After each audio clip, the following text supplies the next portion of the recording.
संत मत साधना मंदिर इंदिरा कॉलोनी कोट खालसा गली नंबर 22 विखे अज गुरपुर्णिमा का त्यौहार बड़ी श्रद्धा और धूमधाम के नाल मनाया गया। इस मौके ते स्वामी अंबुजा पंकज प्रेम बाबा जी वल्लों अपने प्रवचनों के नाल संगतां नूं निहाल किया गया और इस मौके ते अटूट लंगर वरताया गया। अमृतसर तो पत्रकार विशाल शर्मा की खास रिपोर्ट। वेद है हमारे सनातन धर्म में, 4 वेद है, 6 शास्त्र है, 18 पुराण है, और उन्हीं में से एक ना एक दिन उजागर होगा और यहाँ से संत मत का झंडा संपूर्ण स्थान पर लहराएगा। मैं आप लोगों को गुरु महाराज के वचनानुसार पूज्य संत श्री शाही स्वामी जी महाराज ने अपने हाथों से ईंट दिया है, नींव पत्थर। आप लोग अगर यदि आए होंगे तो देखे होंगे महाराज जी ने अपने हाथों से नींव पत्थर इस जगह पर। संत का हाथ लग जाए और वह धरती पवित्र नहीं हो और उस धरती का विकास नहीं हो, ये मैं कभी विश्वास नहीं कर सकता। इसलिए आज नहीं तो कल कुप्पा घाट आज स्वर्ग है।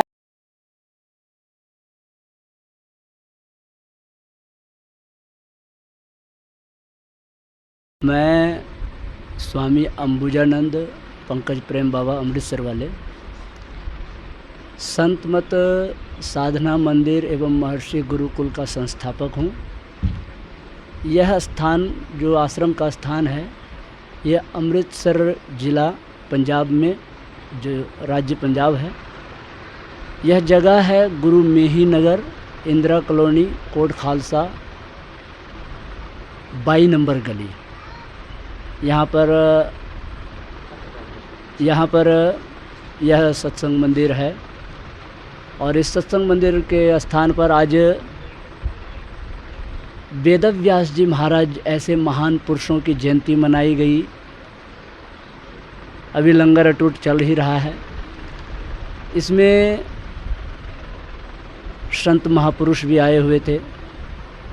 सबों ने अपने अपने विचारधारा को रखा। संत मत एक खास चीज़ से जाना जाता है। संत मत का उद्घोष है, इसमें कहा जाता है कि जिस मत में बिंदु ध्यान और नाद ध्यान नहीं, यानी ज्योति योग और शब्द योग, सूरत शब्द योग की साधना नहीं, वह संत मत नहीं, यानी संतों का वह विचार नहीं है। तब जो पूर्ण संत होते हैं ना, पूर्ण संत यही 2 साधना करके होते हैं, ज्योति योग और शब्द योग, जिसको सूरत शब्द योग कहते हैं। इस 2 साधना को अगर निकाल दी जाए तो अध्यात्म थोथा हो जाता है, मतलब उसमें कुछ नहीं रह जाता। तो ये ऐसे ऐसे ज्ञान विचार को यहाँ पर दिया गया और सामाजिक ज्ञान भी दिया गया, क्योंकि संत महापुरुष जो होते हैं वे बहुत ज्ञानी होते हैं और वो हर तरह के बातों को जानते हैं। वो राजनीति की बात जानते हैं। आपको पता ही है कि हमारे महाभारत में विदुर नीति है। विदुर जी महात्मा थे और उन्होंने राजनीति की भी बहुत अच्छी बात बताई, सिखाई की। भगवान श्री कृष्ण स्वयं वो भी आध्यात्म विद्या से तो परिपूर्ण थे ही, लेकिन राजनीति भी उन्होंने ऐसे ऐसे राजनीति की कि धर्म की स्थापना की उन्होंने। तो संत मत यही उद्घोष रखता है, धर्म की स्थापना हो, अधर्म का नाश हो। आज का प्रोग्राम क्या कराया गया? आज प्रोग्राम में सबसे पहले तो प्रातःकाल से ही भजन कीर्तन से आरंभ हुआ, जो कि हमारे गुरु बहन आई हुई थी भजन गायिका, तो उनके द्वारा भजन गाया गया। और उसके बाद फिर गुरु ग्रंथ सत्संग योग से पाठ हुआ। सत्संग योग एक बहुत अच्छी ग्रंथ हमारे सदगुरु महर्षि मेही परमानंद जी महाराज ने लिखी है, जिस पुस्तक को सबों को पढ़ना चाहिए, सभी धर्म के अवलंबियों को पढ़ना चाहिए, चाहे हिंदू हो, मुस्लिम हो, सिख हो, ईसाई हो, बौद्ध हो, जैन हो, सबके लिए यह ग्रंथ बड़ा ही उपयोगी है, क्योंकि ये सर्वसम्मत मत है। हमारे गुरु ग्रंथ सत्संग योग में 52 संतों की वाणी है। 52 संतों की वाणियों का संग्रह है, वेद वाणी है, उपनिषद वाणी है, गीता, रामायण, पुराणों की वाणी है, सब कुछ है। वो आज क्या कराया गया? आज सत्संग हुआ और लंगर भंडारा अटूट चला। और संगत भी आए, लेकिन मौसम थोड़ा सा जो है आज ख़राब रहा।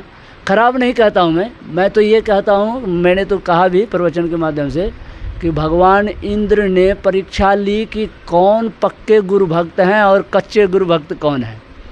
जो पक्के गुरु भक्त थे उसको यहाँ रख लिया बारिश में भी, और जो कच्चे गुरु भक्त थे वो बारिश के डर से आया ही नहीं और कोई भाग भी गया। क्या संदेश क्या देना चाहते हो? संदेश यह है कि समाज के लिए संत मत सिखाता है कि सबसे पहले बौद्धिक नीति।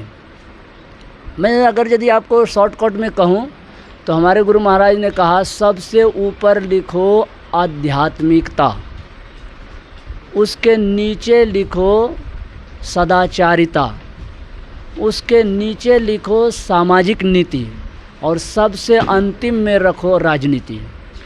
ये बहुत बड़ा पॉइंट है, लेकिन अगर इसको खुल के समझना होगा तो जिसका आध्यात्मिक स्तर ऊंचा होगा, आध्यात्मिक यानी विकास हुआ होगा, वो बहुत बड़े सदाचारी होते हैं। वो झूठ नहीं बोलते, चोरी नहीं करते, नशा हिंसा बेविचार नहीं करते हुए।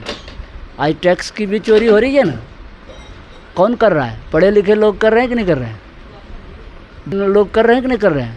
तो चोरी हो रही है। ऐसा ज्ञान है कि चोरी नहीं करेंगे तो हमारा समाज ही नहीं, हमारा राष्ट्र भी सुधर जाएगा।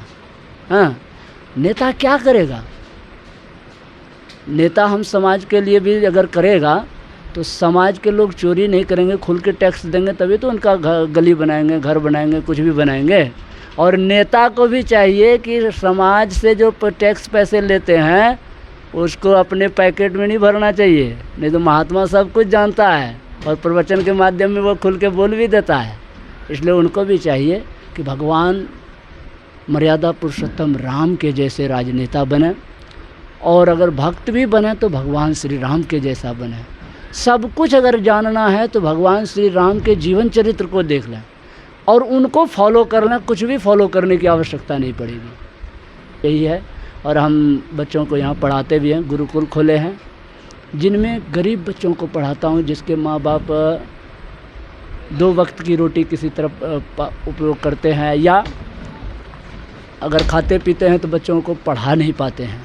सरकारी स्कूल में भेजे जाते हैं, जैसे तैसे पढ़ करके वहाँ से आते हैं। केवल डिग्री होती है कि मैंने 5वीं कर ली, 6ठी कर ली। जब मैं यहाँ पढ़ाता हूँ ना बच्चे को, तो 9वीं 10वीं के बच्चे को जब पढ़ाता हूँ तो नर्सरी का ज्ञान नहीं होता है।